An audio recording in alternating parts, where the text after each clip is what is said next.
So what's up mga ka-tech? Bali naghanap pa kayo ng mga gaming na phone or magandang pang gaming at gusto nyo yung brand na Infinix dahil sobrang sikat na sikat ngayon na phone yung Infinix. Bali sa video na ito is pagbibigyan ko kayo. Bali maghanap tayo ng magandang gaming na phone mula kay Infinix. So nandito tayo ngayon sa G4S na store at bali titingnan natin dito kung ano ba yung magandang phone ni Infinix na pwede natin gamitin as gaming phone. Bali pasok tayo sa loob. So ayun guys, nandito tayo ngayon sa loob ng store nila at ayan yung titingnan natin na phone, yung Infinix Note 30 tsaka yung Infinix Hot 40. Bali pinili natin to base sa storage.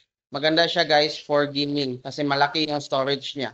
Bali titingnan naman natin yung processor niya. Bali sa Infinix, ito yung napili natin kasi malaki yung storage niya. Yung Infinix Hot 40 Pro is 256 at yung Infinix Note 30 is 256 yung internal storage din niya. Bali titingnan naman natin sa processor. Yung processor ni Infinix Hot 40 Pro is Helio G99. Yan. Bali tingnan natin yung back ng Infinix Note 30. Yan, parehas sila Helio G99. Yung si Hot 40 Pro, yung Infinix Hot 40 Pro is Helio G99. X-Boost Gaming Engine, 108 portrait cam, 32 crystal clear yung selfie or yung front cam, 120Hz refresh rate, Full HD display, super touch display with magic ring. Then yung charger niya is 33 fast charge, 5000 mAh battery. Tapos mayroon din siyang Meta Material Gaming Network Technology, multifunctional NFC. Ayan yung Infinix Hot 40 Pro. Bali ito naman si Infinix Note 30 4G version. Mayroon siyang 45 watts all around fast charge, 5000 mAh battery, 6.78 Full HD high curved display. Tapos yung storage niya is 256. Yung internal,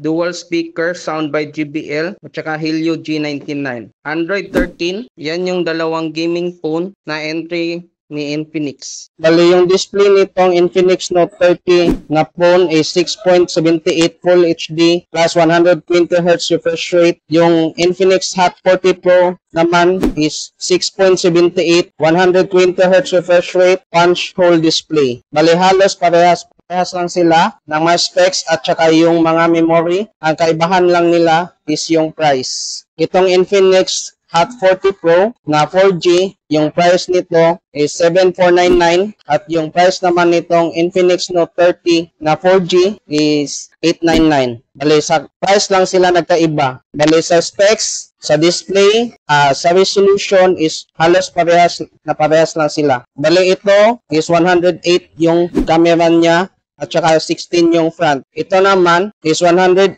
yung back cam niya plus mayroon pa siyang 2 megapixel macro plus AI cam at yung front naman niya is 32 yung camera. Pero yung SIM connection nila or 4G connectivity is parehas lang. Yan yung dalawang phone ni Infinix. Bali, comment tayo kung saan yung mas gusto nyo sa dalawa. Bali, yung si Infinix Note 30 is partner with ML at yung si Infinix Hot 40 Pro is partner with Free Fire na game. Ayan yung mga partner game nila. By the way, parehas silang G99 yung processor nila at parehas din silang magandang pang gaming kasi malaki yung internal storage nila. Bali, pili lang ang kayo sa dalawang to, si Infinix Note 30 ba or si Infinix Hot 40 Pro. Bali, yung SIM nila is supported by 4G connectivity. Bali, pili na lang kayo sa dalawa kung saan yung mas gusto nyo. Si Infinix Hot 40 Pro or si Infinix Note 30. Parehas din yung storage nila na 256. MediaTek nila is parehas ding G99. Bali, comment kayo kung saan yung mas gusto nyo sa dalawa.